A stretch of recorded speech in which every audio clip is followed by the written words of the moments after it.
No ngā wiki tata nei I tū ai te puehu I waho atu I te whare pāremata ko ngā kai porotihi e riri ana ki te kāwanatanga. I naia nei he whawhai anō kua mahuta ake ki mui te aroaro o te Premier Ia Jacinda Ardern engari kei roto kē tēnei whawhai I te whare. He ai ki ngā tatauranga tōranga pū o te wā kua tata anō te whakataetae ki Wainganui I a Reipa me ngā hinara. Ka mutu tērā pea ka riro mā te rōpū tōranga pū Māori te kāwanatanga hou e tohu. Kia tahuri ake tātou ki ngā whakamārama a tā tātou tute tōranga pū a te o Kiwa McLean.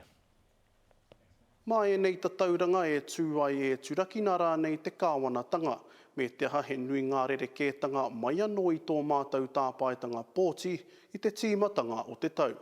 Ko nā hina rā kei te kōtihi e hārea nei te 32, he whitu ōrau te pikinga kia rātau, he 3 ōrau te hekenga kia Reipa ki te 37 pai hēneti, e mānu ana te hoi o te waka o te pāti ka kāriki I te 2 ōrau, he 3 ōrau te hekenga o te pāti Act ki te 8, ka mutu e tū mārohi tarari ana te tū o te pāti Māori I te 2 pai hēneti. Kia tahuri ake ki ngā pāti kaore I rō pāremata, ko tahi o rau ki Aotearoa tuatahi, me te ha e tū ngā tahi ana te tū o te pāti Top me te pāti Conservative. Kia mahara ke tātou me whai ngā pāti tōranga pū I ngā tūru ono te kaumātahi e tū ai he kāwanatanga.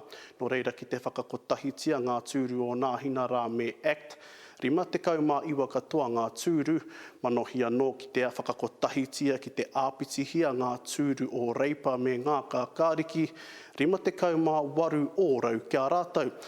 Tuia ko ngā tūru e toru a te pāti Māori, ko rātau hei tohu, ko wai te kingi, ko wai te kuingi. Kia whakatoitoe mataora atu tātou ki te whare pāremata I aia nei kia te o Kiwa McLean, te o Kiwa I te ahua nei. E hoa, he mana nui kātou ki te rōpū tōranga pū Māori, ne? Tika tonu tēnā e skori he hua nui tēnei mō te pāti Māori. I runga tonu I te mōhio no tēnei wāhanga noi ho rātau, wai hape mai ai ki te whare pāremata. Nā e mārama pūrangi aho ana tātou e kore rātau e whakawhirinaki atu kia nāhina rā, I raro I ngā mana whakahare o Judith Collins, engari kā rere kēpea tērā I raro I te mana whakahare o te kaiarahi hou, a Christopher Luxon. Mātua rā e hara tēnei te whakataunga ngāwari noa mō te pāti I tō rātau whirinaki tangātu, I tō rātau tūhono tangātu, ki te kāwanatanga o hone ki I ngā tau kāmahue ake nei. Heoi, he au atu, he koni atu I te kotahi tau tonu kei tua, I mua I te tūhanga mai o te tau pōti te haere ake nei, no reira he nui, he mahanga ahuatanga ka hua mai, ka heipu mai I roto I tērā wā.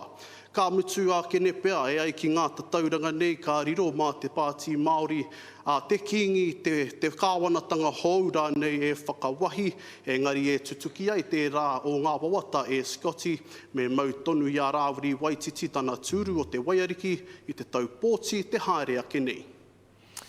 Te mārama hoki a wena whakamārama te o Kiwa e mihi nui atu ana ki a koe, te o Kiwa McLean e te iwi I te whare pāremata.